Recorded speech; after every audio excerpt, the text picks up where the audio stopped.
I'll tell you what, I will start on Farmington because I have a new listing coming on tomorrow in Farmington. Beautiful, amazing. Okay. Walkout 2-story, great room, a pool for $599. You move that over and kind of scooter over into Prior Lake, and it's probably $675 to $750. A little more value out there.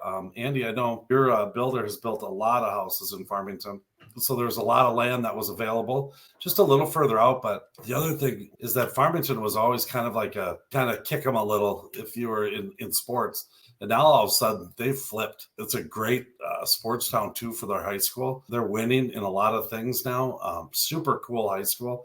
They're the ones that have the whole look over the whole football field from the high school. A neat place. A lot of people that have gone there and they just really like, it's kind of still has that little small town feel. If you go to downtown Farmington, fun places, there's this one steak place where you get in line and you pick all your food out and they start grilling a steak for you. Cafeteria seating.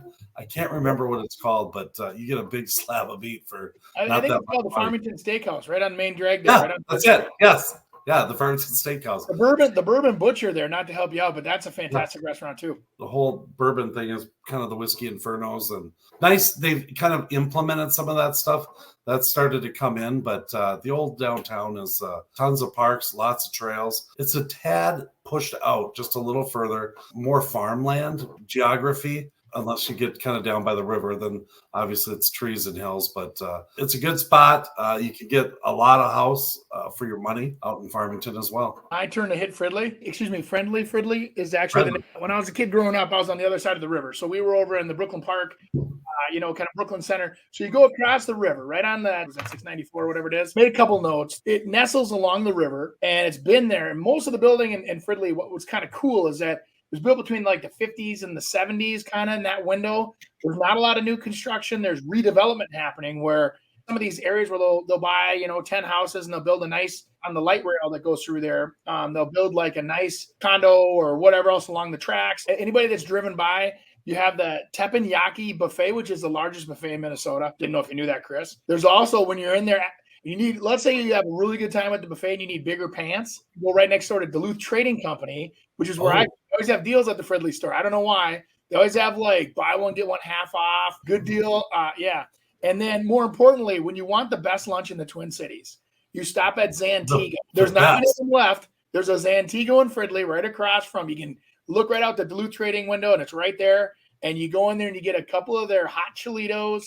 You get a couple of their tacos. And you just go crazy in your car and you'll be crying when you're done. The other thing is like with that area, it's like the north Coon Rapids comes down, then it's Fridley, then you have northeast Minneapolis. So it's kind of cool as if you live in Fridley, you live in an older house, a little more affordable, easy access to all the freeway systems, or if you want to be down on the river, there's fishing, all the parks that are there, but you can head, towards the cities, right? And then you get in the northeast and it doesn't take you long and you're right into that fun like bar zone and kind of that easy downtown access right up central. There's a Fridley High School. Yeah. Well, and like on our team, so there's a neighborhood in there where Totino Grace lives. And on my team, 2 of my teammates are actually closing on a house tomorrow in Fridley so that they're in that, walking distance to Totino Grace. And that's a very popular kind of over off of Central on the north side. You know where that Northwest Swim and Fitness is over there? It's kind of up in that corner up there. Really nice neighborhood. Edge of like Silver Lake Road. You start getting into New Brighton,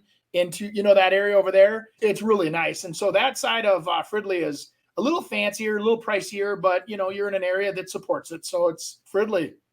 Kicks Farmington's BUTT. Yeah, I think it's what kind of lifestyle you're looking for as well, though. Yeah. It's a completely different lifestyle from Farmington to Fridley for sure. If you want new construction, there's not much available in Fridley. So if you want something shiny, brand new, we're going to take you to Farmington over Fridley. But, if you want to be close to the city and not pay city prices, it was funny though, when we were kids, now it's changed since then a little bit, but when we were kids, we're at Sunday school, and the priest comes in, he's got a big black eye, and we're like, oh, what happened, Father?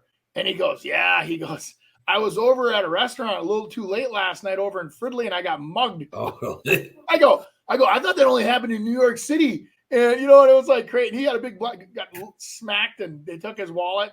But that's big city living. You got to always have one eye open when you're walking around at night. It's a lot different during the day. That was 30 years ago, of course, but. It's gotten so much better since. I don't know. In some ways, I'm not one bit afraid to go downtown. I'm just not. I don't think I'd want to hang out after midnight.